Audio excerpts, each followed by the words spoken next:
Hola Cristina.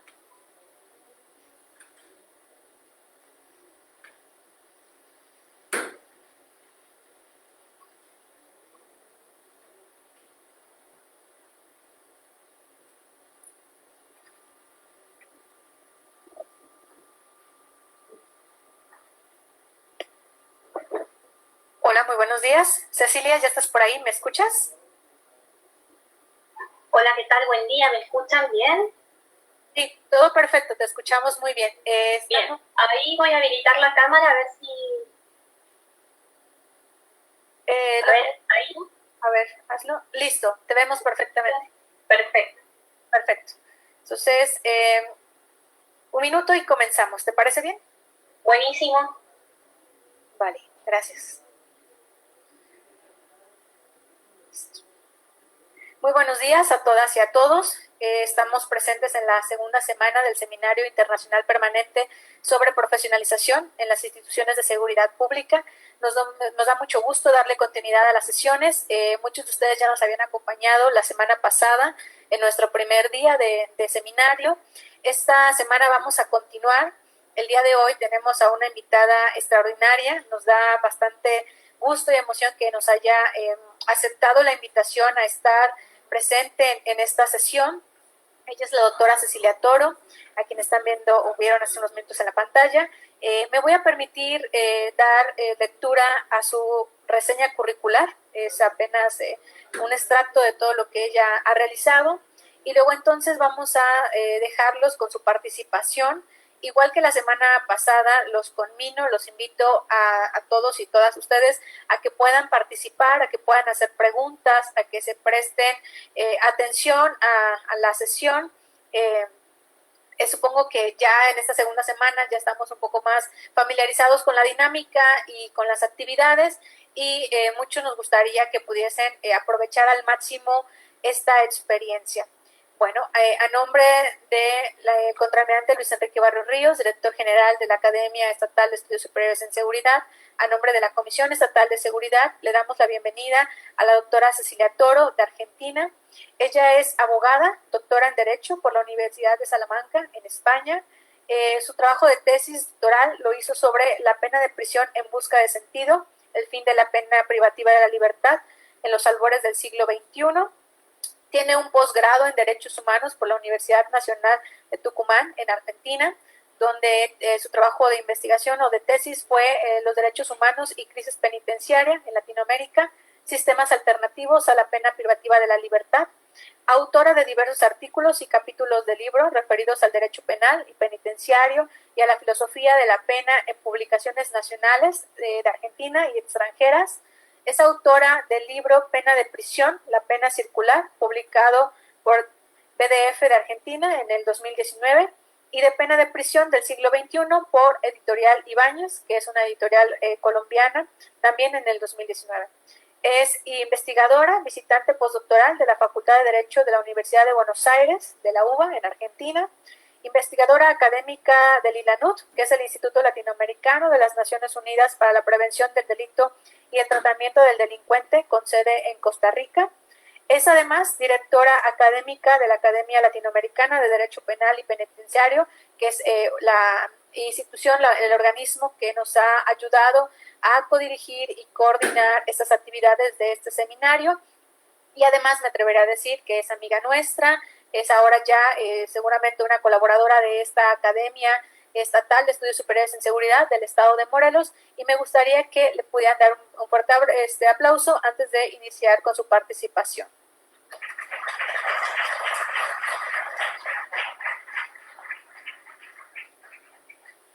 Pues sí, ¿me escuchan? ¿Lo permitas, Cecilia? Sí. Entonces, damos inicio a tu ponencia. ¿Te gustaría, si alguno tiene preguntas, que pudiese levantar la mano? Lo dejamos al final. Tú dime, ¿qué dinámica quieres? Me parece que está bueno que una vez, como para darle una línea metodológica ordenada, solamente por ese motivo, al final puedan levantar la mano y preguntar si están todos de acuerdo. Y si no, podemos sin ningún inconveniente, a medida que vayan surgiendo las preguntas, levantar la mano sin miedo a interrumpir, que decidan las personas que están acá en el auditorio. Vale, bueno, entonces yo creo que vamos viendo la dinámica. Si hay alguna duda, levanten la mano, y si no, esperamos al final para hacer preguntas y respuestas. Pues bienvenida, perfecto. Cecilia, todo tuyo el auditorio. Muchas gracias. Muchas gracias. Gracias. Muchísimas gracias por la convocatoria. Gracias a ustedes por estar ahí. Gracias por la vocación de servicio que tiene que primar ante todo. Veo que está haciendo calor en Morelos. Aquí estamos con fresco todavía saliendo del día. Gracias por el tiempo y por pensar en que la formación continua es una vía no solamente para profesionalizarse, sino también para democratizar a las fuerzas de seguridad, que es el tema por el que me han convocado el día de hoy.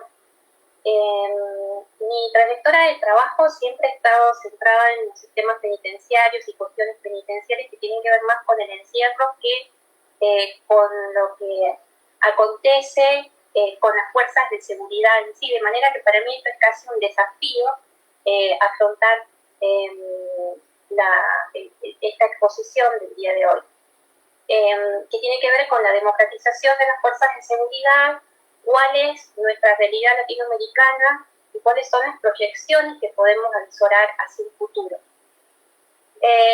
Como ustedes saben, América Latina ha sufrido durante las décadas, en realidad, 60, 70, 80 del siglo pasado, de continuos golpes militares que se han producido en dictaduras cívico-militares que han costado mucha sangre a miles de personas durante mucho tiempo.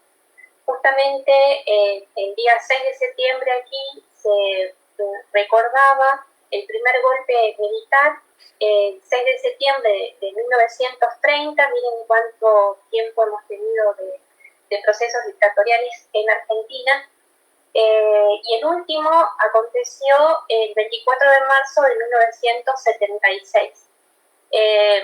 Algunos de ustedes deben tener conocimiento de lo que ha acontecido en el país, 24 de marzo de 1976 del siglo pasado, un golpe militar que ha dejado nada más y nada menos que 30.000 desaparecidos, fenómeno que se fue replicando en el hemisferio sur, principalmente en nuestro vecino, nuestro hermano país de Chile. Ha acontecido lo mismo en Bolivia, en Perú, es decir, tenemos una larga tradición dictatorial en nuestro hemisferio. Esto se ha traducido en que nuestras fuerzas de seguridad se vean permeadas por esta impronta dictatorial, lo que ha llevado necesariamente con el retorno de la democracia a procurar la democratización de las fuerzas de seguridad. Esa democratización de las fuerzas de seguridad sería muy reduccionista de mi parte pretender que solamente es necesaria por esa impronta militarizada y dictatorial que hemos heredado en nuestras dictaduras militares y que han permeado a nuestras fuerzas, es que no hacemos alusión necesariamente a un nuevo siglo y a nuevas formas de criminalidad que emergen de la realidad social y que ya no se encuentran estrictamente emparentadas con la cuestión política. Las fuerzas de seguridad han tenido que ir a fuerza de democratización, han tenido que ir adaptándose a este nuevo requerimiento social, ¿no?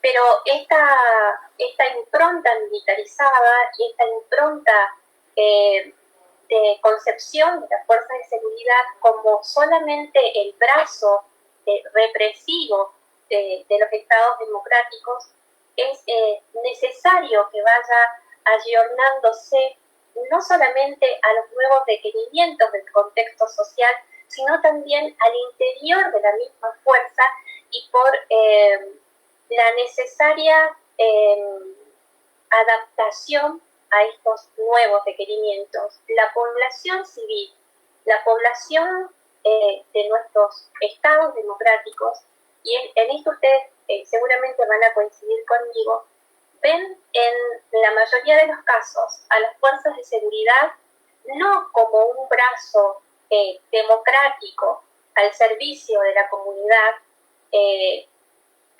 debe primar o que debe caminar en pos de la solución y la prevención de los conflictos, sino que ven en las fuerzas de seguridad el brazo represivo del Estado democrático que tiene por finalidad solamente la represión. Hay una imagen social también que debe ser revisionada, que debe ser reestructurada, y esto se va a lograr solamente con este proceso democratizador al que deben someterse las fuerzas de seguridad. Yo intenté hacer como un bosquejo de cuáles serían los instrumentos necesarios a los que podríamos acudir para procurar esta democratización de las fuerzas de seguridad. En primer lugar, la profesionalización de las fuerzas de seguridad, que se tiene que traducir en una constante formación técnica y en una constante formación científica, ¿no? El agente de seguridad, tanto policial como penitenciario, que debe formarse y transformarse no solamente a la luz de lo que dicen nuestras constituciones nacionales, sino también en una profunda profesionalización científico y técnica, que les va a permitir obrar con instrumentos serios, con instrumentos reales, en pos no solamente de la represión del delito, sino también de la prevención del delito. Fundamentalmente en la especialización de acuerdo a las diferentes ramas que ustedes deban afrontar, ¿no? De acuerdo a las diferentes complejidades delictuales que las sociedades del siglo XXI presentan. No solamente la profesionalización en lo que hace el delito, sino también la profesionalización en lo que hace la narcocriminalidad, que ustedes tienen una realidad muy compleja en lo que hace a esta realidad que tiene que ver con la narcocriminalidad, y que necesita una impronta, insisto, no solamente represiva, sino una formación absolutamente científica y técnica, que les permita abordar la realidad compleja. Los delitos o los ciberdelitos, que también son una cuestión muy importante en estas sociedades del siglo XXI. Es decir, una profesionalización científica y técnica de acuerdo a cada demanda, ¿no? A cada instancia delictual, que no está limitada solamente a la delincuencia callejera. En segundo lugar, me parece de fundamental importancia el derecho a la sindicalización de las fuerzas de seguridad. El derecho a la sindicalización, ustedes saben que es un derecho humano, y como un derecho humano vital, es inalienable. Nuestras fuerzas de seguridad aquí, particularmente en la Argentina, no tienen derecho de sindicalización. Ese derecho no se encuentra reconocido formalmente. Sí hemos tenido algunos casos que han llegado a la Corte Suprema de Justicia de la Nación reclamando el derecho de sindicalización sin que haya tenido una respuesta favorable de parte de la Corte Suprema de Justicia de la Nación. Sin embargo, en nuestra Constitución Nacional, el artículo 14 de la Constitución Nacional nos dice que el trabajo en sus diversas formas goza de leyes que aseguren al trabajador la organización y protección sindical libre y democrática con sola inscripción en un registro especial. Los trabajadores de seguridad son trabajadores públicos que se encuentran amparados en el caso artículo 14 de la Constitución Nacional y por lo tanto tienen derecho, como cualquier otro trabajador de cualquier otro ámbito, a la protección sindical o a la protección que pueden brindar los sindicatos, ¿no? Que no tiene que ver ya estrictamente con una cuestión constitucional, sino con una cuestión específica de derechos que amparan o que protegen a las fuerzas de seguridad. Por supuesto, al amparo de la normativa constitucional e internacional. Sin embargo, tenemos un antecedente muy importante en el año 2013 en una causa que se ha titulado Unión Judicial Penitenciaria Argentina, 7 de agosto. Perdón por mi perro que está aquí ladrando, pero no sé qué es. Donde la Cámara Nacional de Apelaciones de Trabajo ha reconocido a las fuerzas policiales y penitenciarias de los derechos vinculados a la negociación colectiva,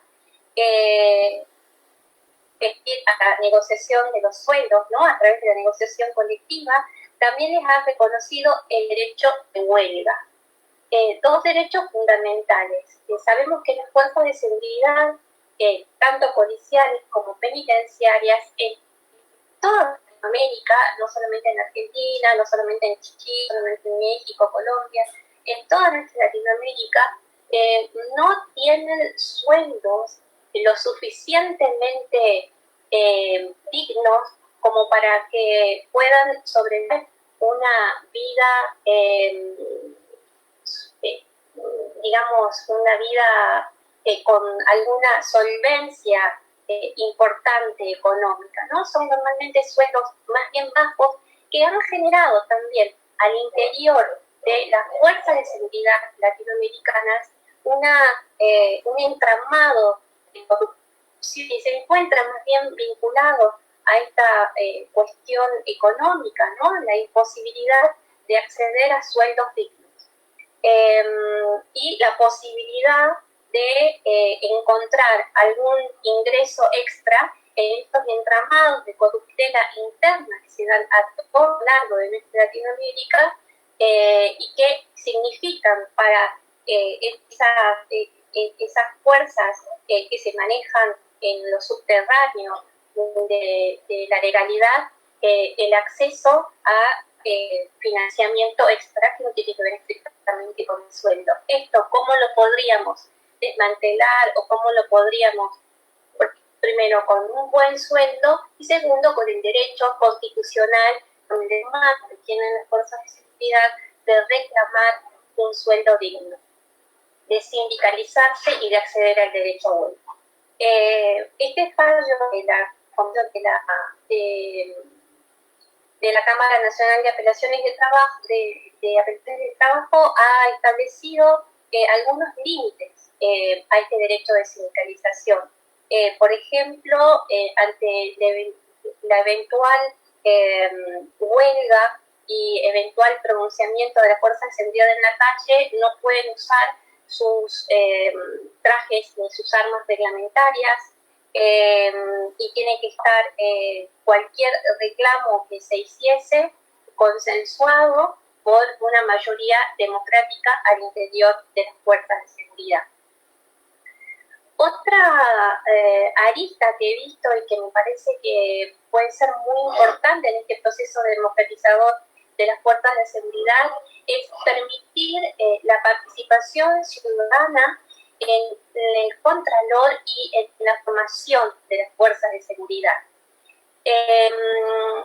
Hay un caso particular que se ha dado en la provincia de Buenos Aires, donde, y también en la Policía de Seguridad Aeroportuaria, Argentina como México tiene un sistema federal de gobierno, la Policía de Seguridad Aeroportuaria es una fuerza federal que en principio tiene su competencia delimitada a los aeropuertos argentinos, pero por su profesionalidad también se convoca a la PCA a otras cuestiones que no están vinculadas estrictamente a la seguridad aeroportuaria.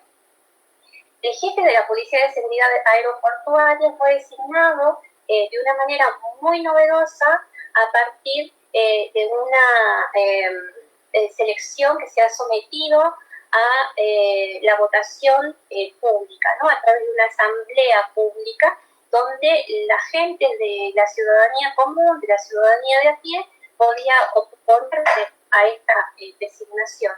Ha sido designado democráticamente con una amplia participación ciudadana. Esta participación ciudadana en lo que hace a la gestión de las fuerzas de seguridad también se ha reproducido en algunas fuerzas de seguridad provinciales, hablando siempre de provincia de Buenos Aires, que tienen tinte municipal.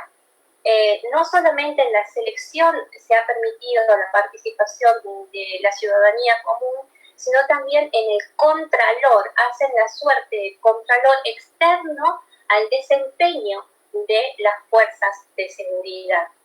Y esto tiene que ver, como yo les decía al principio, con la necesaria desmitificación y asociación de las fuerzas de seguridad con el brazo represivo del Estado. Si se permite la participación ciudadana, no solamente en elección, sino también en el contralor del desempeño, se está dando lugar, creo yo, que de manera definitiva a ese proceso de democratización que tanto necesitamos.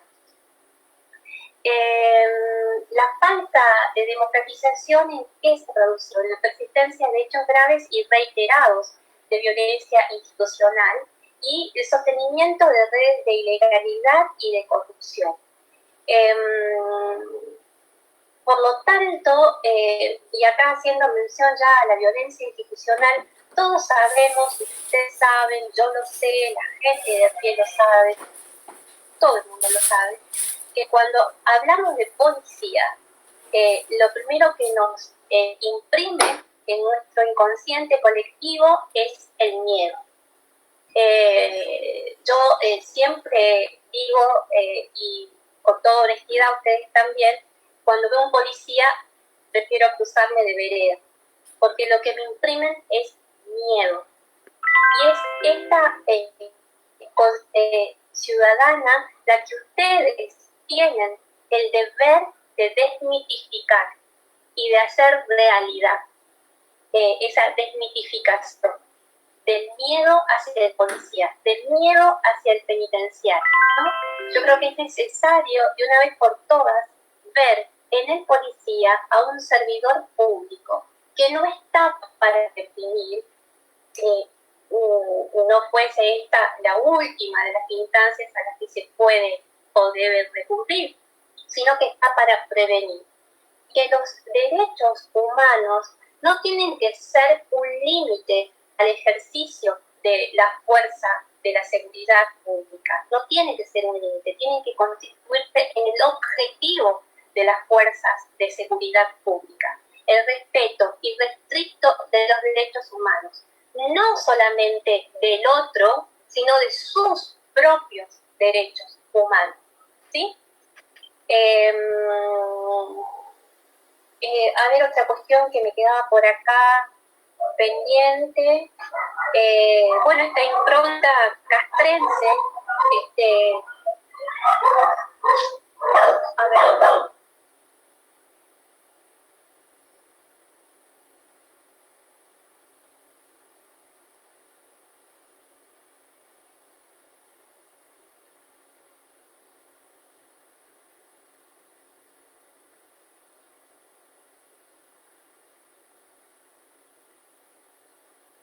Hola, ¿me escuchan?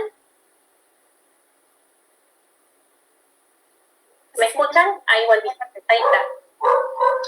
Bueno, la necesidad, como les decía, de que esa impronta castrense con la que han sido concebidas nuestras fuerzas de seguridad, esa cuestión verticalizada, que es casi inexpugnable, ¿no? Muy difícil de desarticular, tiene que de una vez por todas comenzar a horizontalizarse, ¿no? A aperturarse y a hacer lugar a una profunda crítica al interior desde los mandos más elevados de las fuerzas de seguridad hasta el último de nuestros servidores públicos. Es la única forma de afrontar este siglo XXI con la complejidad con la que se nos está presentando y de reconocer también en cada uno de ustedes, como les decía hace rato, a un servidor público y no a un enemigo, a una persona que nos ayuda y que sirve al Estado en la prevención, en la solución de los conflictos y no a una entidad que hace lugar a los reclamos verticales y que responde de manera irrestricta a cuestiones que no tienen que ver con los valores democráticos. Yo creo que esa es la fuerza que vamos dejando de a poco. Ha llevado mucho tiempo para desestructurar y que nos queda todavía un camino largo por seguir. Y ustedes son un factor vital en el afianzamiento de los valores democráticos, porque esa es una visión, un objetivo que no pueden de manera dejar de lado y tiene que consistir en objetivo tal de ustedes en el ejercicio de su función.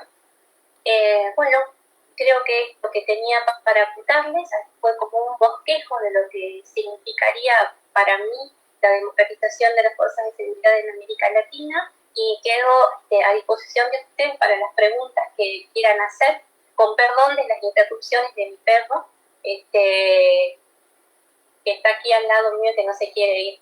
Así que bueno, las preguntas que quieran, aquí estoy a disposición.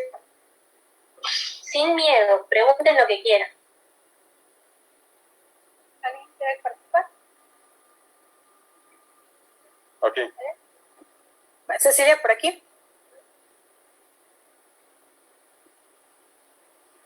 Hola, doctora, buenos días.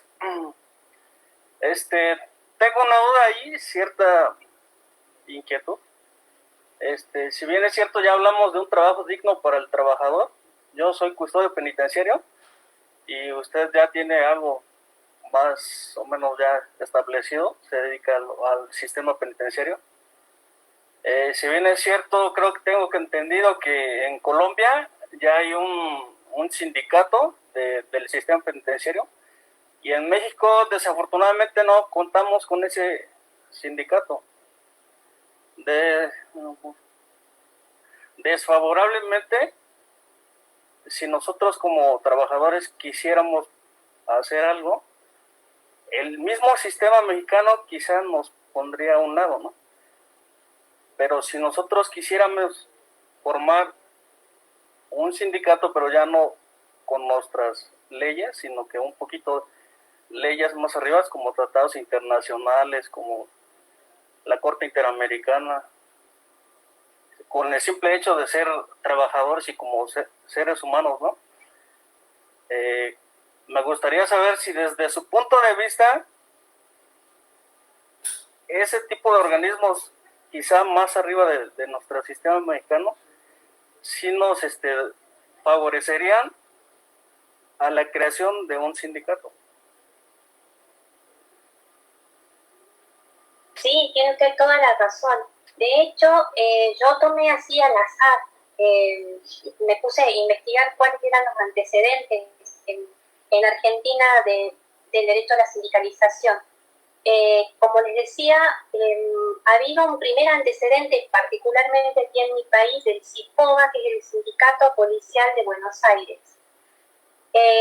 Hay una cuestión de normativa interna aquí, a pesar de que nosotros reconocemos el derecho a la sindicalización, ustedes lo deben tener en su constitución nacional, está expresamente reconocido y no hace distinción acerca de quiénes tienen derecho a sindicalizarse y quiénes no, simplemente porque se trata de un derecho humano, de un derecho fundamental, que se encuentra reconocido también en instrumentos internacionales de protección de derechos humanos, en la Convención Americana de Derechos Humanos, en el Pacto Internacional de Derechos Civiles y Políticos, que ahora mismo, si me permiten un minuto, lo que voy a hacer es salir de acá y leerles una parte del fallo. A ver si me esperan, porque me parece que es muy importante que ustedes puedan tener acceso a esto. Acá se los leo. Dice, en este último fallo, que fue el favorable a la sindicalización de la Comisión de la Cámara Nacional de Apelaciones de Trabajo, dice, concluye, la entidad recurrente gozará de los derechos sindicales en lo que hace a la materia de negociación colectiva, en la normativa pertinente en materia de huelga, en atención a lo previsto en la Comisión Interamericana de Derechos Humanos como antecedente del día 31 del 12 de 2009, es decir, que ya hay un fallo de la Comisión Interamericana de Derechos Humanos que tiene esta fecha, que dice, la citada causa constituye un valioso precedente para admitir la sindicalización policial, siempre y cuando se les impongan restricciones relativas en lo que hace al uso de la fuerza, al uso del arma reglamentaria cuando ejerzan su derecho de reunión o cualquier otra reunión sindical. Asimismo, podrán participar en reuniones o manifestaciones que tengan como objetivo la reivindicación de sus derechos profesionales. El convenio, acá les doy alguna data que a ustedes les puede servir, el convenio 87 de la OIT tiene jerarquía constitucional, esto en nuestro país, pero para ustedes no sé cómo será, sin embargo, el convenio 87 tiene vigencia en toda Latinoamérica, por envío expreso de los artículos 8 del Pacto Internacional de Derechos Económicos, Sociales y Culturales, el artículo 22 del Pacto Internacional de Derechos Civiles y Políticos, y por tanto no puede desconocerse que la libertad sindical es un derecho humano fundamental. Esto es lo que se ha previsto en nuestra jurisprudencia. Sí. Doctora, y para llegar a esos extremos ya del Pacto Interamericano y todo, nosotros como trabajadores tenemos que agotar todas las instancias que tenemos aquí en nuestro país, o de forma directa podemos ir a tratados internacionales y todo eso. No, para acceder a los organismos internacionales de protección de derechos humanos hay que agotar la vía interna, así se llama, hay que agotar la vía interna. En este caso que yo les cito de Argentina, en Buenos Aires ha habido un no al CIPOBA, este sindicato de la policía de la provincia de Buenos Aires, ha habido un no en la Corte Suprema, entonces ellos tienen habilitada la vía para acceder a los organismos internacionales, ¿no? Es requisito previo a agotar la vía interna. No ha ocurrido, sin embargo, por eso hay como una cuestión contrapuesta acá, porque este último fallo es del año 2013 y el de negativo, el que niega, es del año 2008, si no me equivoco.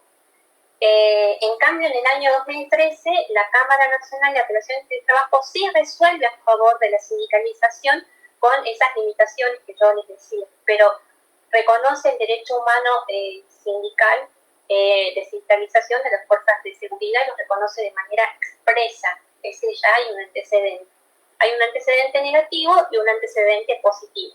Pero en el caso de ustedes y el de la mayoría de las fuerzas de seguridad en Latinoamérica, que no tienen acceso al derecho a sindicalización, es necesario, sí, previamente agotar la vía interna.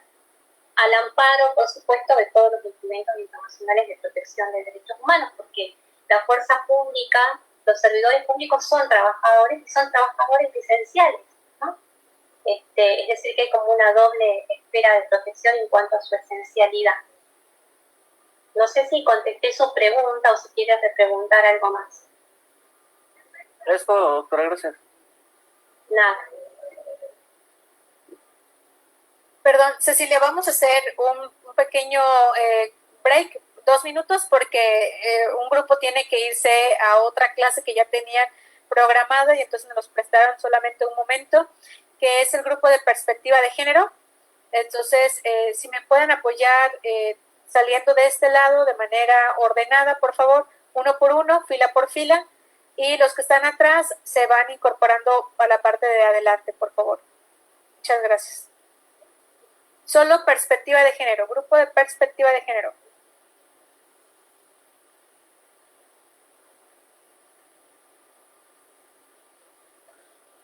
Y los compañeros de atrás me ayudan, por favor, y se pasan para las filas de adelante. Recuerden dejar los espacios por la distancia, la sana distancia. Aquí hay un lugar, compañero, de este lado. Y si me ayuda, mejor del otro lado para no pasar por encima de los demás.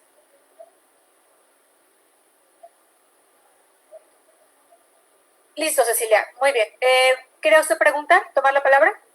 Cecilia, ¿te van a hacer otra pregunta? Sí, pregunten, que para eso estamos. Sí, buenos días.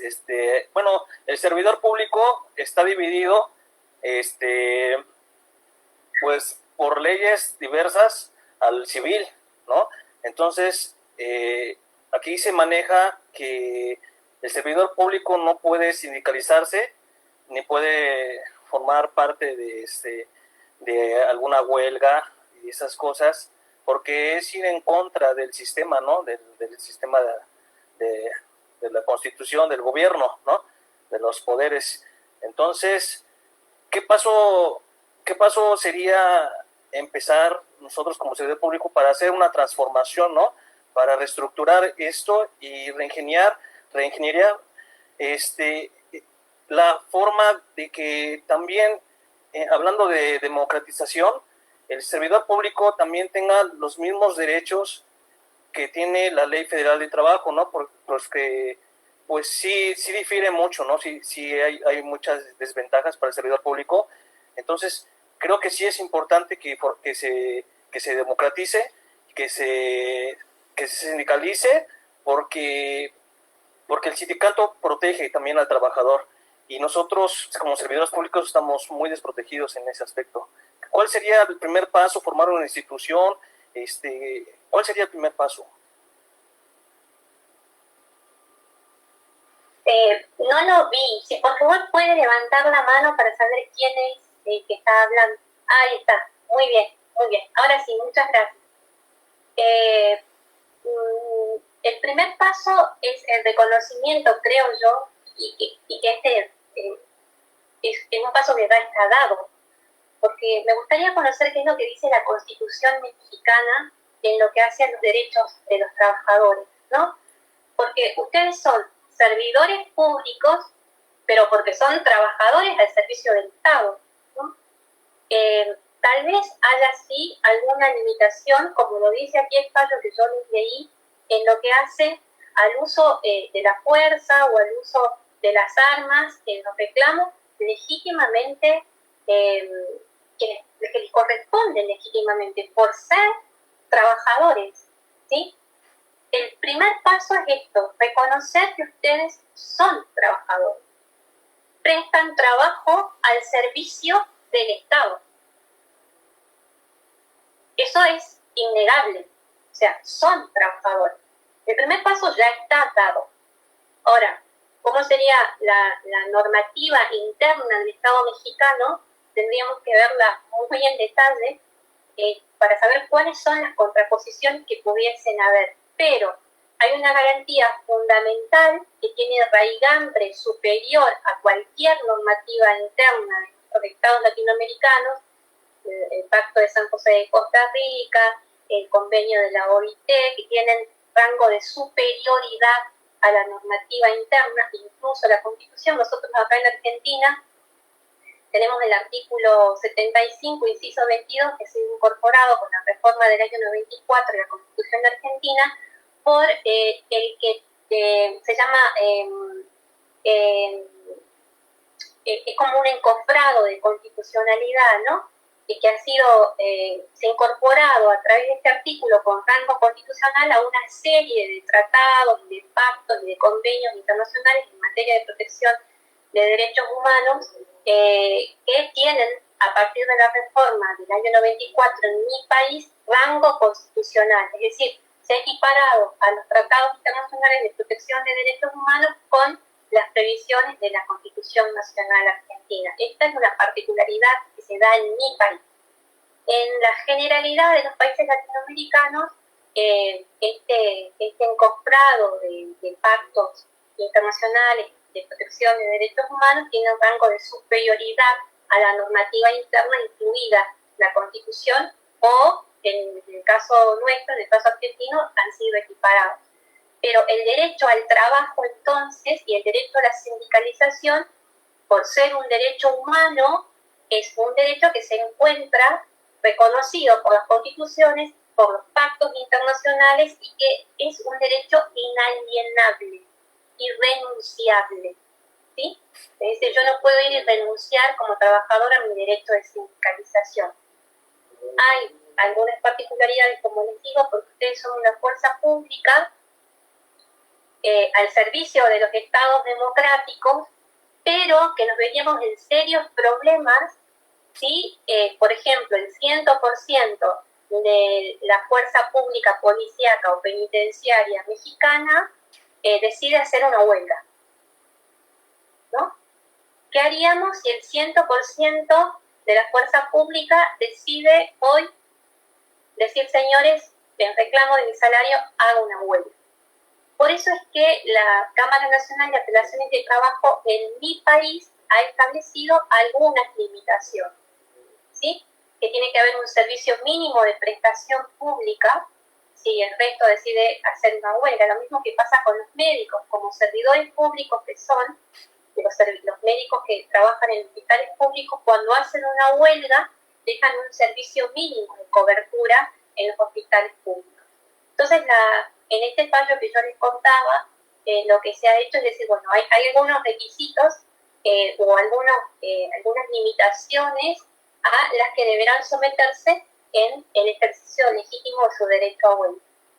Pero volviendo estrictamente a su pregunta, primero sí, tendrían que agotar la vía interna si es que ustedes interponiendo alguna acción, la acción es denegada, agotan la vía interna y tienen acceso ya al ámbito internacional. ¿Es un derecho humano fundamental? Sí, señor. El derecho a la sindicalización, como el derecho al trabajo, es un derecho humano fundamental. ¿Se encuentra reconocido por los instrumentos internacionales de derechos humanos? Sí, se encuentran reconocidos. ¿Ustedes están amparados por esa tutela? Sí, están amparados por esa tutela porque son trabajadores públicos y son trabajadores esenciales. Por lo tanto, quedan amparados bajo el paraguas de este andamiaje de instrumentos de protección de derechos humanos a los que hacía mención. No sé si tiene alguna otra pregunta, si le quedó claro. Hola, Cecilia. Sí. Aquí hay otra inquietud que es como una especie de reflexión mezclada con duda, pero dejo que... Perfecto. ¿Sí? Buenos días, doctora Cecilia. Yo tengo una pregunta y pues a mí me gustaría saber, porque, bueno, nosotros somos un servicio público de protección a la ciudadanía, creo yo. Entonces, pues realmente también nosotros somos personas, ¿no? Somos seres humanos y nosotros como servidores públicos también corremos riesgos, ¿no? Entonces, en este caso, nosotros también como personas, ¿quién nos protege de represalias o daños también? Porque pues estamos en ese aspecto realmente desprotegidos en la sociedad también, cuando no estamos realizando nuestras funciones. Entonces, ¿cómo lograríamos pues obtener también esa seguridad como seres humanos, ¿no? Muy aparte del servicio que prestamos. Sí, me parece muy importante su pregunta. Miren, como yo les decía, yo trabajo mucho con sistemas penitenciarios. Elias Neumann, no sé si ustedes escucharon hablar de Elias Neumann, es un criminólogo argentino que tuve la dicha de que sea un gran amigo mío, nos dejó hace 10 años creo, y él tuvo mucha vida activa en México. Daba clases en la Universidad Autónoma de México, sobre todo, y él siempre decía que su segunda patria era México. Con don Elias Neumann conversábamos mucho sobre estos temas, más que nada sobre la cuestión penitenciaria. Tiene su tesis doctoral, se llama Prisión Abierta, y un día hablando de estos temas, don Elias Neumann, y esto yo lo vivencié también, yo daba clases en la cárcel a los muchachos que estudiaban Derecho dentro de una unidad penitenciaria, que eran presos, ¿no? Entonces, claro, cuando yo pasaba a dar clases, había un guardia que siempre me decía, ellos tienen derecho y yo no, ¿no? Como diciéndome, ellos que son los malos, sí, y yo que hice todo bien, no. Y entonces, bueno, que particularmente en mi caso, que trabajo estas cuestiones penitenciarias desde el lado de los presos, esa pregunta fue como un clic, ¿no? Yo dije, a ver, ¿qué es lo que pasa también con los guardias, ¿no? Porque esa carga de, no sé si decir justo, remordimiento, no es la palabra remordimiento, resentimiento vendría a ser la palabra, ¿no? De alguna manera, porque ellos tienen acceso al estudio y yo no. Y se lo planteaba esto a don Elias Neumann,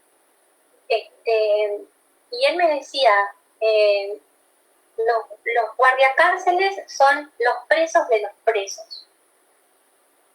Y a mí me quedó esa reflexión en la cabeza, ¿no? Son los presos de los presos, que tienen que cumplir con guardias muy extenuantes durante 48 horas y descansan 6. Y entonces tienen un grado de estrés muy elevado, un estrés que se reproduce con sueldos muy bajos porque tengo que llegar a fin del mes y tengo que mantener una familia. Entonces, ¿por qué esta necesidad de fomentar el enfrentamiento entre quienes forman parte del mismo encofrado, ¿no? Por eso la necesidad de aperturar los espacios cerrados, particularmente hablando de prisiones, y de democratizar a las fuerzas de seguridad. Es vital procurar una convivencia sana y una convivencia democrática y sobre todo una convivencia en paz de todos quienes integramos estas sociedades, ¿no? Por eso, insisto, lo vital es democratizar y de aperturar a las fuerzas de seguridad.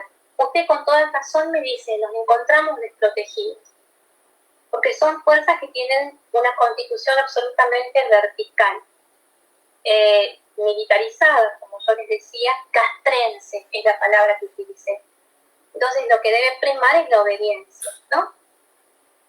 Y en esa primacía de la obediencia veo al que tengo enfrente como un enemigo que tengo que combatir.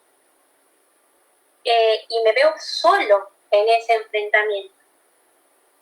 Si comenzamos por construir esa necesidad vital de deconstrucción de la visión de la otredad como el enemigo, en primer lugar que combatir, y yo como la persona que debo combatir al enemigo, si no comenzamos por la desconstrucción de esa construcción, estamos por mal camino, ¿no? ¿Qué medios de protección pueden encontrar ustedes como fuerza de seguridad en ese proceso de democratización? yo creo que es vital la participación ciudadana, ¿sí? La participación ciudadana en el contralor de la fuerza, en la asistencia de la fuerza, la necesidad de una participación extra a la fuerza, que no sea estrictamente de personal perteneciente a la fuerza de seguridad, ¿no? Es esa participación ciudadana la que va a democratizar a la fuerza de seguridad, no solamente como un organismo de contralor de la fuerza, sino también como un organismo de contención de la fuerza, ¿sí? Este fenómeno particularmente se ha dado en Buenos Aires, en lo que nosotros llamamos Villa 1114, que ahora se ha hecho un barrio, el barrio 1114, donde el ciudadano del barrio tiene una activa participación en el contralor y en esa asistencia extra que necesita la policía municipal en el caso de la provincia de Buenos Aires. Y increíblemente han bajado los índices delictivos en el conurbano bonaerense, en ese sector en particular. Se ha producido un fenómeno muy llamativo, ese proceso democratizador de la fuerza a través de la intervención de la ciudadanía común ha permitido disminuir los índices de criminalidad al interior de ese ejido concreto. Entonces, por eso yo creo que ante la soledad en la que se encuentran ustedes como servidores públicos, es vital la participación ciudadana. Primero, en la desconstrucción del policía como el que me viene a reprimir, en la desconstrucción de esa imagen, y en la visión del policía como mi vecino, ¿no?, que viene no a reprimir el delito, sino a prevenirlo de alguna manera, y en una última instancia, cuando ya no queda otra, actuar, pero dentro siempre de los límites del ejercicio de los derechos humanos, que, como yo les decía, no tiene que ser un límite, sino un objetivo que ustedes deben cumplir. Entonces me parece vital esa apertura necesaria de esa constitución verticalizada que tienen las fuerzas de seguridad, permitir la participación ciudadana, de nuevo, no solamente como contralor externo, sino como ese colchón protector, ¿sí?, del policía. En la necesaria desconstrucción del policía como el enemigo. Me parece vital. Y también esa formación técnica y científica que les va a dar a ustedes instrumentos de formación y de reivindicación de sus derechos. Yo creo que es vital. Y también el acceso a un muy buen sueldo. Es necesario el reconocimiento del Estado de que la policía tiene que tener un buen sueldo. Si yo no tengo un sueldo que me alcance para cumplir con las necesidades básicas de mi familia, entonces voy a ir a trabajar desganado, voy a ir a trabajar porque no me queda otra, voy a ir a trabajar porque no tengo trabajo en otro lugar, voy a ir a trabajar porque tengo acceso a la seguridad social, pero no porque tenga la vocación de hacerlo, ¿no? Entonces, estamos dejando de lado al policía de vocación y estamos dando paso al policía por necesidad, que va a trabajar porque no tiene otra fuente de trabajo. Y tenemos que retornar o volver a esa imagen del policía de la esquina, del que me saludaba cuando pasaba por la calle, del que me decía buen día, buenas tardes, el policía de la esquina, el policía barrial, ¿no? El policía que me protege, no el que me reprime. Yo creo que es vital esa desconstrucción y está en ustedes esa tarea. A veces, muchas veces en soledad, pero yo creo que espacios como este, donde se puede hablar con absoluta libertad de temas como lo que estamos hablando, me parece que es vital y que tienen que aprovecharlo al máximo. Así que bueno, no sé si contesté sus preguntas, si quieren repreguntar. Buenos días, doctora.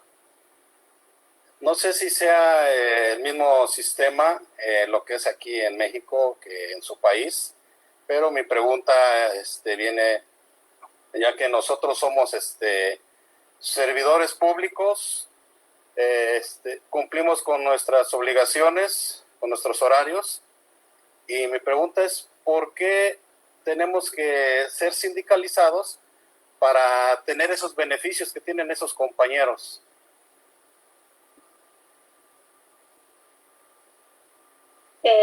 A ver, la sindicalización no es un deber, la sindicalización es un derecho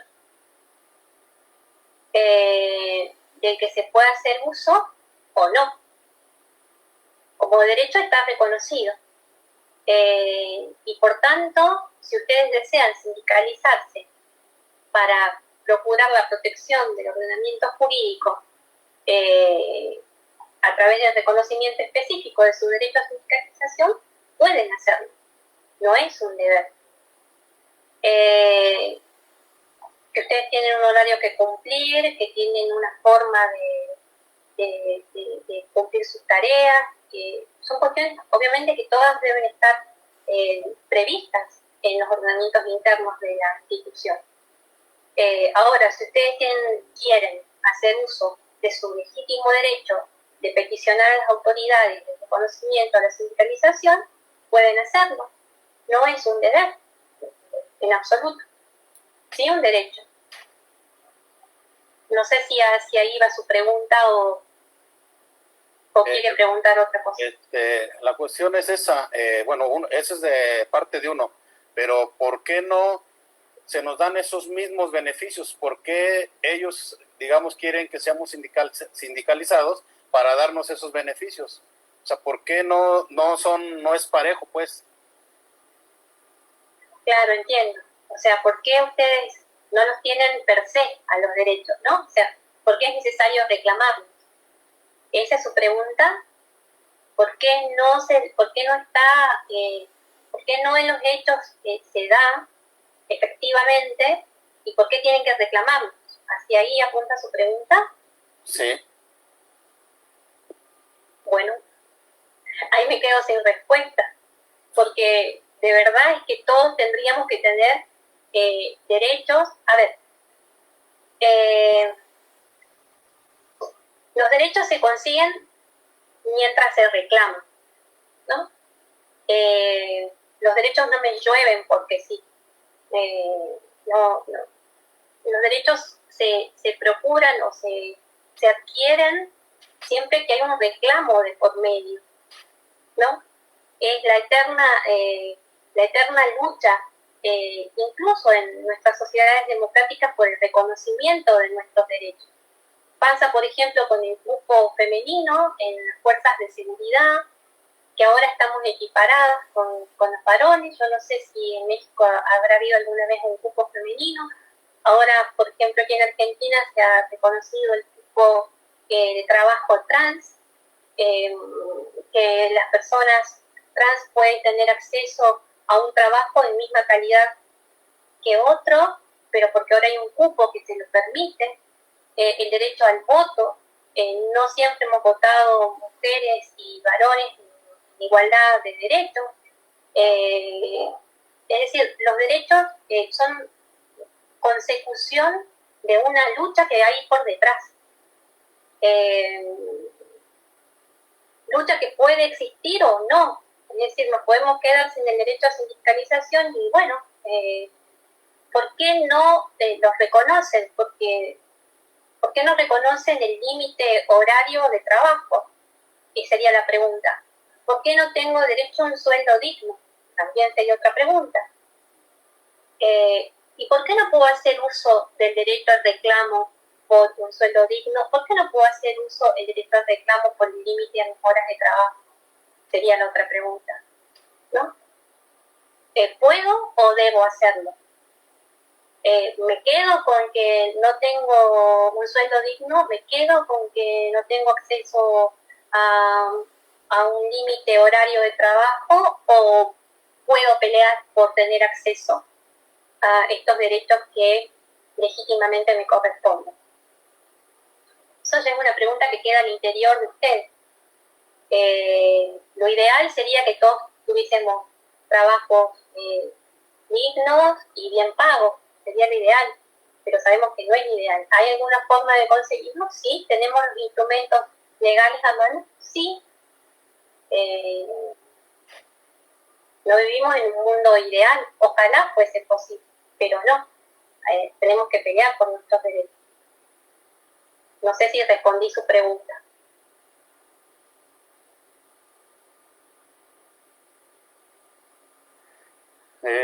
Mire, mi pregunta, o más bien de manera reflexiva, quisiera comentarle, mis compañeros tienen la inquietud y se están expresando porque en México, en nuestra Constitución, en el artículo 123, el apartado B, nos dice que las corporaciones se deben de regir bajo sus propias leyes, sus normas.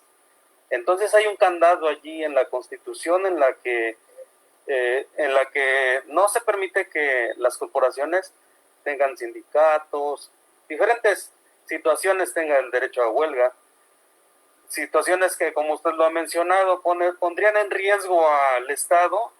En este caso, nosotros que somos servidores públicos y de seguridad, pondrían en riesgo la seguridad de la población al todos dejar de trabajar.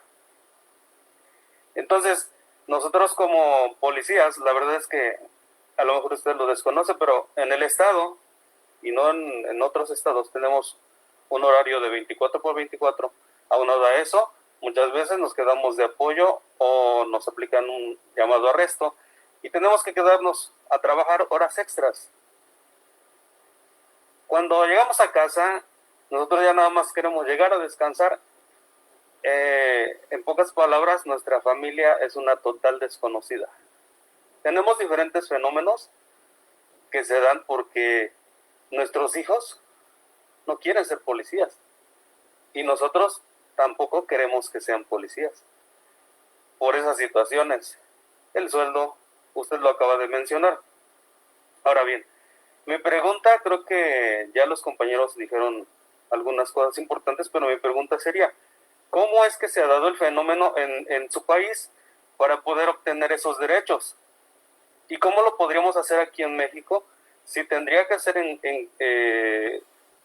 reclamar el derecho de manera aislada, particular, vamos, o colectiva. ¿Cómo sería el proceso? A ver, yo les cuento. La generalidad en mi país es que no está permitido el derecho a sindicalización. Pero, como yo les contaba, han habido dos casos particulares. Uno por el que la Corte falló en contra, en el CIPOBA, que es el Sindicato Policía de la Provincia de Buenos Aires, y otro en el que la Cámara Nacional de Apelaciones del Trabajo falló a favor.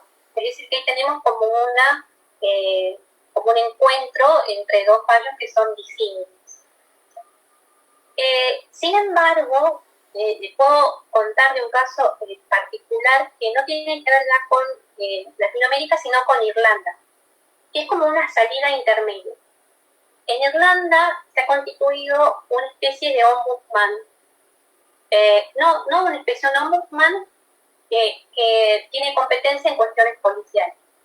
Entonces la policía no está sindicalizada, las fuerzas de seguridad, incluidas las penitenciarias, no están sindicalizados, pero sí viabilizan sus reclamos a través del ombudsman, quien es el que los hace efectivos ante la autoridad del trabajo competente o ante el ministerio que fuese competente. Hay como una asociación que no está reconocida legalmente en Irlanda, pero que sí puede viabilizar esos reclamos a través de ese ombudsman, que sería como un organismo intermedio entre la fuerza policial o las fuerzas de seguridad y el Estado. Esa es como una salida intermedia que está buena para investigar y que está buena para estudiar y para ver cuál podría ser su viabilidad en nuestro continente. Lo que nosotros tenemos de moneda corriente es la sindicalización. ¿Cómo ha sido el proceso de reclamo de las fuerzas de seguridad aquí para conseguir ese fallo de la Cámara Nacional de Apelaciones y Trabajo? Un escrito formal de quienes se han constituido como 7 de agosto, se llama la agrupación policial, haciendo un reclamo legítimo al derecho de sindicalización que en nuestro artículo 14 dice...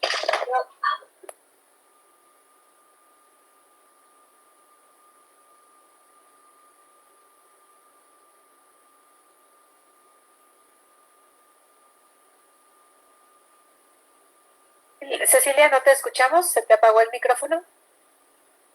Ahí está, perdón. Dice que el trabajo, el artículo 14 de la Constitución Nacional, el trabajo en sus diversas formas, gozará de la protección de las leyes que aseguren al trabajador la organización sindical libre y democrática por la sola inscripción en el registro especial. Nuestra Constitución Nacional particularmente no hace distinción entre fuerzas de seguridad y trabajadores comunes, digamos, trabajadores comunes y corrientes, por lo tanto, se encuentran amparados por las previsiones de la Constitución. En el caso de ustedes, si esa previsión constitucional no existe textualmente, si no está prevista esta ausencia de distinción entre trabajadores comunes y trabajadores como fuerzas de seguridad, ustedes se encuentran amparados por la normativa internacional, que tiene carácter jerárquicamente superior a las previsiones constitucionales. Es decir, tienen los instrumentos legales a mano para hacer un reclamo formal ante un organismo judicial o ante un órgano judicial, lo tienen. Aun cuando la previsión interna mexicana diga que hay alguna distinción, ustedes tienen el amparo de la normativa internacional, ¿sí? Que estimo que como nuestro país, como ustedes también son un país federal, debe tener en este rango constitucional, debe tener carácter de superioridad. Nosotros tenemos ese bloque de constitucionalidad del que les hablaba, por el que tiene un rango constitucional. En el de ustedes debe tener un rango superior o igual seguramente al de la Constitución, es decir, en esa pirámide jurídica, en la cúspide está la Constitución, están tratados internacionales de protección de derechos humanos y hacia abajo el resto de la normativa, ¿sí? En esa pirámide constitucional.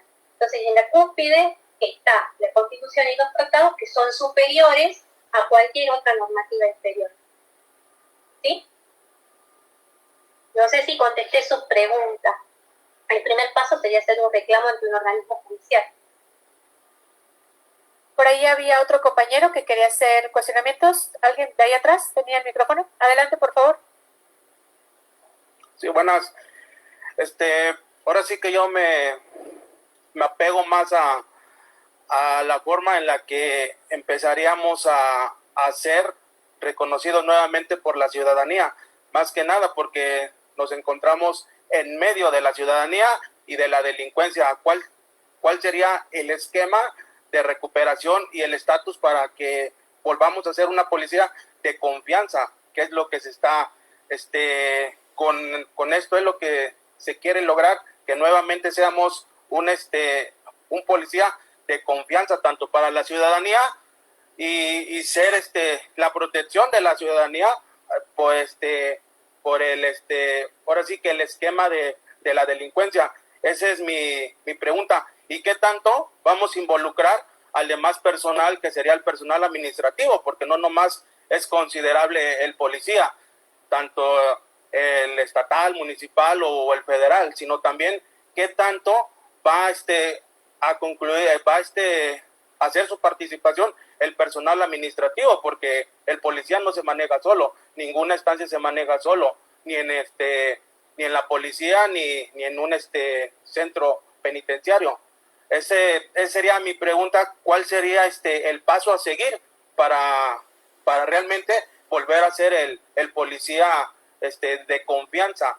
Porque ahorita nos encontramos en un esquema y un estatus de la ciudadanía, la desconfianza hacia nosotros, porque no hacemos nuestro papel como lo tenemos que hacer, nuestras funciones como las tenemos que hacer, aún sabiendo que sí las hacemos. También aquí cuáles son los derechos que debemos seguir sin violar los derechos ni del delincuente ni de la ciudadanía. Esa es mi pregunta, eso es a lo que yo más me apego y siempre me he apegado a eso. ¿Cuál es la forma de seguir adelante y que volvamos a ser un policía de confianza? sea la corporación, la corporación que sea. Simplemente a eso siempre me ha pegado. ¿Cuál es el estatus que vamos a recuperar para que realmente volvamos a hacer eso que esto anda buscando realmente nuestras autoridades, la confianza? ¿Cómo vamos a volver a recuperar eso? Muy buena su pregunta. Yo creo que ese es un desafío, no solamente de la policía mexicana, sino de la policía latinoamericana en general. Y creo que tiene que ver, como les decía hace rato, con este ejercicio de desconstrucción, ¿no? ¿Qué es la desconstrucción? Desconstruirnos significa desarmarnos, ¿no? Se traduce en esta búsqueda del ADN del que estamos constituidos. Erróneamente, como empezaba yo con esta charla, las fuerzas de seguridad latinoamericanas tienen una impronta de confrontación con el otro, que es muy difícil de desarticular, ¿no? Porque han sido formadas con ese ADN, con ese sentido común de que hay que reprimir, ¿no? Y en ese sentido común de donde tenemos el deber de apartarnos. A mí me pasa mucho con los carabineros chilenos, por ejemplo. Ustedes lo deben haber visto en la televisión, lo que aconteció. Nosotros somos vecinos de Chile. Yo vivo deben ser unos 200 kilómetros de Chile, y vivimos muy de cerca, porque además tengo mucha gente querida del lado chileno. Vivimos muy de cerca lo que viene aconteciendo desde el mes de octubre, donde los carabineros han asumido este rol represivo de una manera tan brutal que es muy difícil de desestructurar esa brutalidad, porque la tienen incorporada en el ADN como una fuerza militarizada, y que cargan con ese ADN autoritario desde el 73, cuando fue el golpe de Estado contra Salvador Allende. Eso pasa particularmente en Chile. Este fenómeno de fuerzas militarizadas se repite en otras policías latinoamericanas. Sumado a la corruptela al interior de la policía, particularmente argentina. La policía argentina tiene ese ADN de corrupción al interior de la fuerza, que también es muy difícil de desarticular. Y estos fenómenos se replican en mayor o menor medida a lo largo de toda nuestra Latinoamérica. ¿Cómo deconstruir ese ADN, ¿no? ¿Cómo deconstruirnos? ¿Cómo desarmarnos? Por eso el valor o el plus que tiene la deconstrucción a la par de la destrucción, ¿no? Porque lo fácil sería decir, hay que, no más policía, destruyamos a los cuerpos policiales, los cuerpos policiales no sirven. No. Primero hay que redescubrir en el policía al vecino que trabaja de policía, al vecino que hoy cumple su rol de policía, pero que también es mi vecino, ¿no? Y al interior de la fuerza esa necesaria deconstrucción de que ustedes no son una fuerza represiva, ¿sí? Ustedes no están para combatir a la delincuencia enemiga, ¿no? Porque los forman y nos forman en esa concepción del otro como un enemigo. Ahora sí tenemos que ser reales, tenemos que ser racionales y saber que hay formas de criminalidad en el siglo XXI que necesitan de una profesionalización en ese sentido. Entonces el primer paso es que la policía sea absolutamente profesional, absolutamente técnica, ¿no? Ante estas nuevas formas de criminalidad. Y no solamente el policía que atrapa al ladronzuelo de la esquina y que viola sus derechos humanos y que lo tortura y que le dice, vení que tenés que reconocer que vos fuiste el autor de este delito. Tenemos que despojarnos de esa imagen de policía. Y el primer paso es que cada uno empiece por cada uno, ¿no? ¿Cuál es mi rol? ¿Cómo quiero yo ser policía? Y esto tiene que ver también con el sentido vocacional de cada uno de ustedes. ¿Quién está verdaderamente por vocación sentado en ese lugar? ¿Quiénes de ustedes están porque verdaderamente sienten que tienen el deber o que tienen ese llamado de servir a la comunidad desde su rol de policía? ¿No? La búsqueda de personal realmente con un servicio vocacional al servicio de la comunidad. Y esta es una responsabilidad que tiene que ver también con quienes eligen a quienes van a integrar los cuerpos policiales. ¿Cuál es el perfil del policía que quiero? ¿Cuál es el perfil de policía democrática que necesito? Pero volviendo al principio, si yo quiero que vengan más policías por vocación, por elección, y no porque no les queda otra, no porque no hay otra fuente de trabajo, necesito darles también un buen sueldo. Y necesito reconocer sus derechos laborales, sus derechos como seres humanos que son. Si de verdad quiero que venga un policía por vocación, y si de verdad quiero que venga un policía al servicio de la comunidad. Entonces, de nuevo, me parece vital la intervención de la comunidad en general en la gestión de la policía, no solamente como órgano de control, sino también de contención. ¿Cuántos psicólogos hay, me pregunto, para asistirlo en el ejercicio de su función? ¿Cuántos psiquiatras hay? ¿Cuántos saberes paralelos al saber policíaco se integran a la fuerza o la formación del policía? El saber sociológico, el saber antropológico, ¿no? El saber legal, los instrumentos legales que ustedes tienen, no para ejercer la represión, sino para defenderse de ustedes mismos, ¿no? El primer paso vital, creo yo, es que corre por cada uno de ustedes, ¿no? Corre por cuenta de cada uno de ustedes.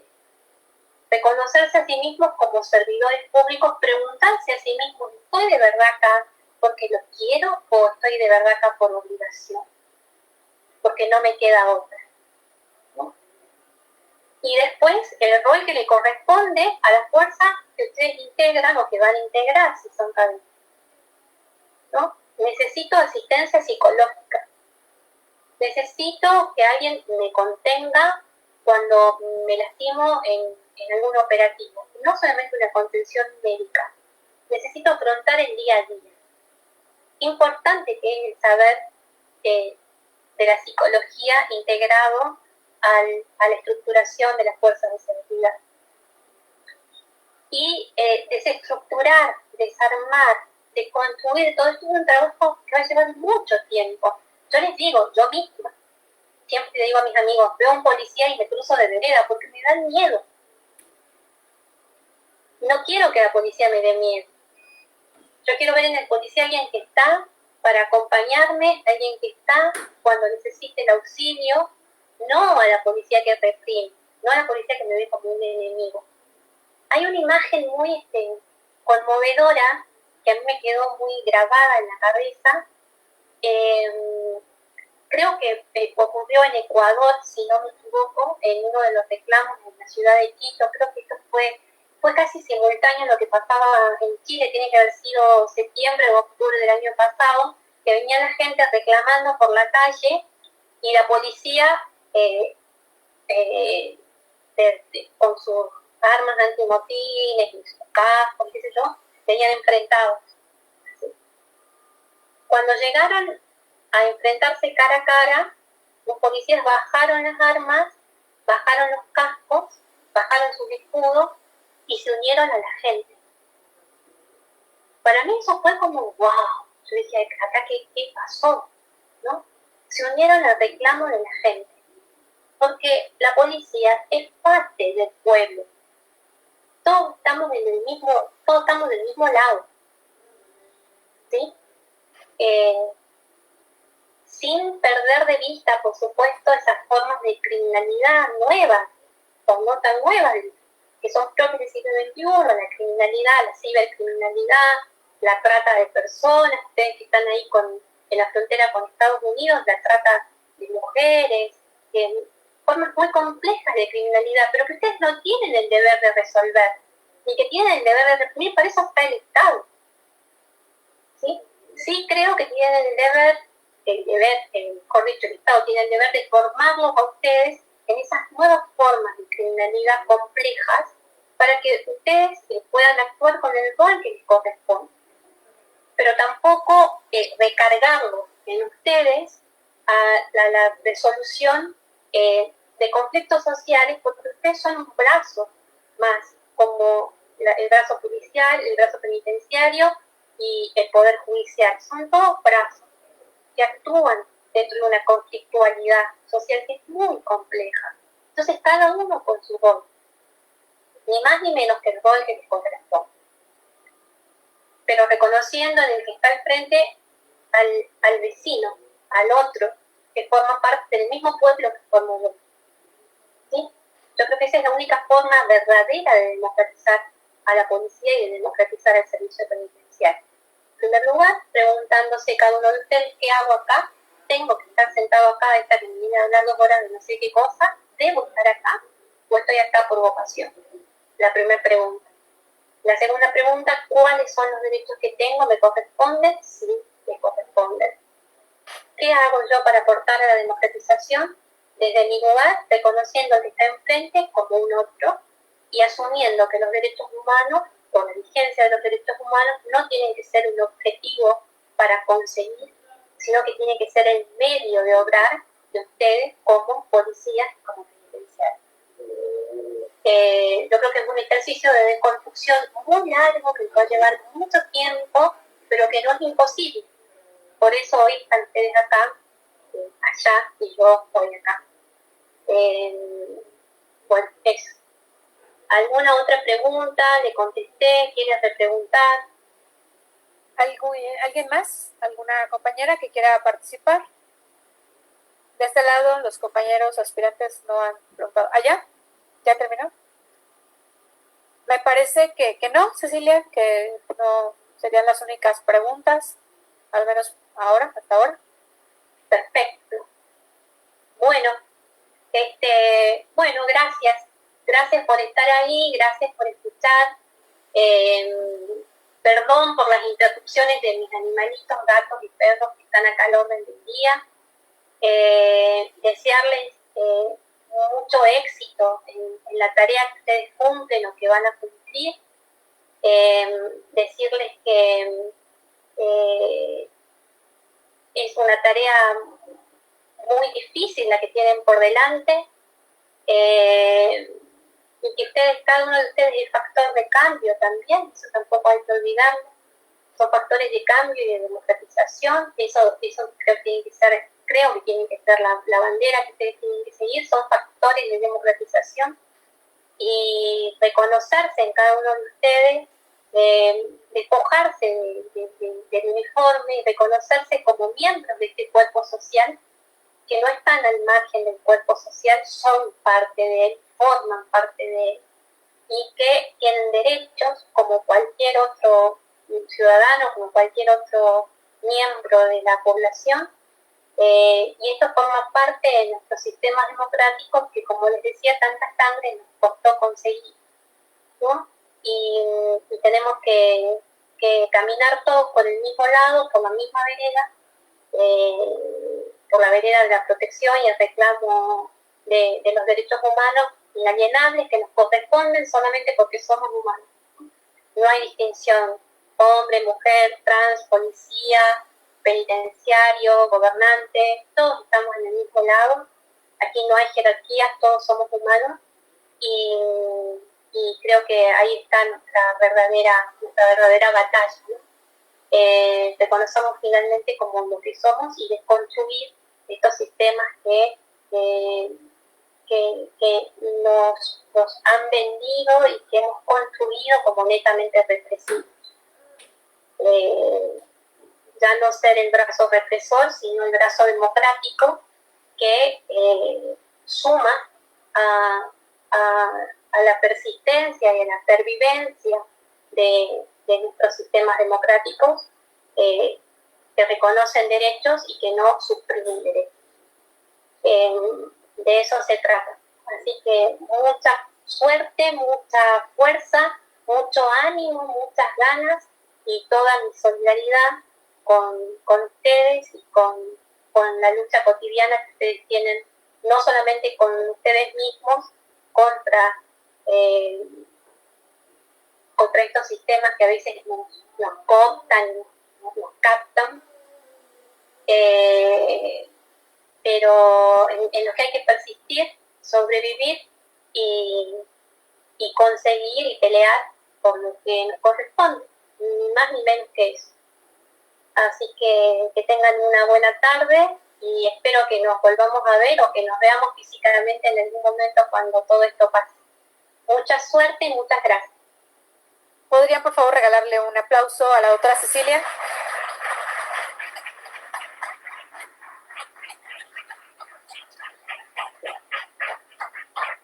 Cecilia, en nombre de la Academia Estatal de Estudios Superiores en Seguridad, quiero darte las gracias.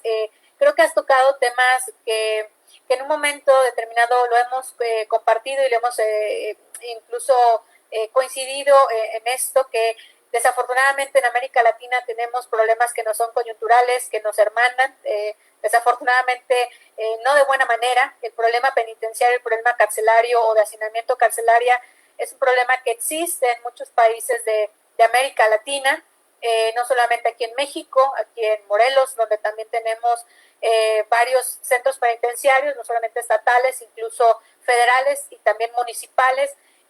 Sabemos que este tipo de ejercicios son necesarios no solamente para llevar el conocimiento, profesionalizar y capacitar a nuestras policías, sino también porque en muchas ocasiones son ustedes los que carecen de la información. Algo que Cecilia comentaba, esto de, bueno, ¿por qué los internos o las personas privadas de la libertad tienen una previsión o un resguardo de sus derechos y nosotros como personal de custodia penitenciaria pareciera que no? Sí están, sí existen, son derechos que están ahí, que de pronto nos hace falta acercamiento para conocerlos de fondo, para saber si nos podemos sindicalizar o no, para saber qué espera la ciudadanía de nosotros como instituciones de seguridad pública. Y algo que también me parece muy relevante de un compañero que participó, que mencionaba cuál era nuestra responsabilidad frente a la ciudadanía y frente a lo que la ciudadanía espera de nosotros. Me atrevo yo a decir que la mayoría de los ciudadanos en México y yo creo que en América Latina esperan policías profesionalizadas, policías en las cuales se pueda confiar.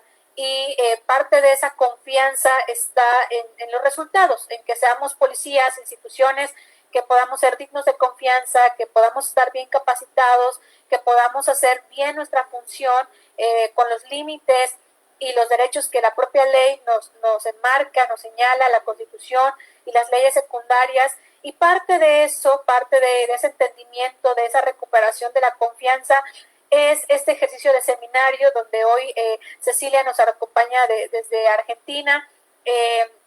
Hemos intentado hacer este ejercicio con el único propósito y objetivo de aumentar el nivel de capacitación y de profesionalización que tienen ustedes como cuerpos de seguridad pública, atenderlos en sus necesidades, escucharlos, también que se abran estos foros, que no haya como esta impronta de que no puedan expresarse, sino todo lo contrario, son para eso, son para que ustedes puedan realizar su función con todo conocimiento de causa sobre qué los ampara la ley, qué pueden o qué no pueden hacer, y también saber cómo es el sistema penitenciario en otros países de América Latina.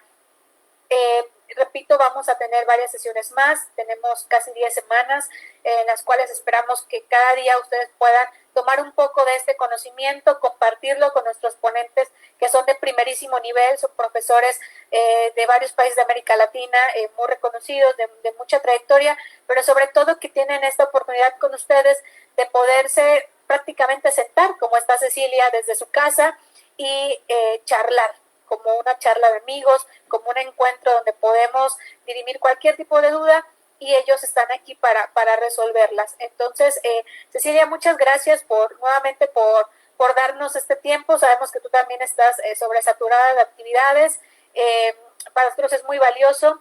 Esta es tu casa, esperamos que ojalá que la pandemia, que todo esto que ahora que tenemos en el mundo, pues pueda disminuir, que pueda darnos la oportunidad de viajar y quién sabe, a lo mejor el próximo año podamos tenerte aquí y saludarte y abrazarte y estar como más cerquita, porque ahorita pues no se puede, pero tenemos la bondad de las redes sociales y de las de los sistemas digitales que nos permiten acortar esas distancias. Entonces, nuevamente, es tu casa, esperamos que puedas tener ese ejercicio con nosotros otra ocasión y pues muchas gracias por todo lo que nos has aportado el día de hoy. Ha sido en suma muy valioso y yo espero que también los compañeros así lo consideren.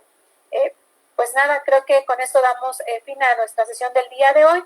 El día de mañana vamos a retomar, tenemos 2 doctores participando con nosotros, van a estar desde Venezuela y desde Ecuador. Entonces, por favor, nuevamente un aplauso y terminamos la sesión. Muchas gracias. Gracias. Que tengan buen día. Listo, nos despedimos, Cecilia. Chao. Chao, gracias.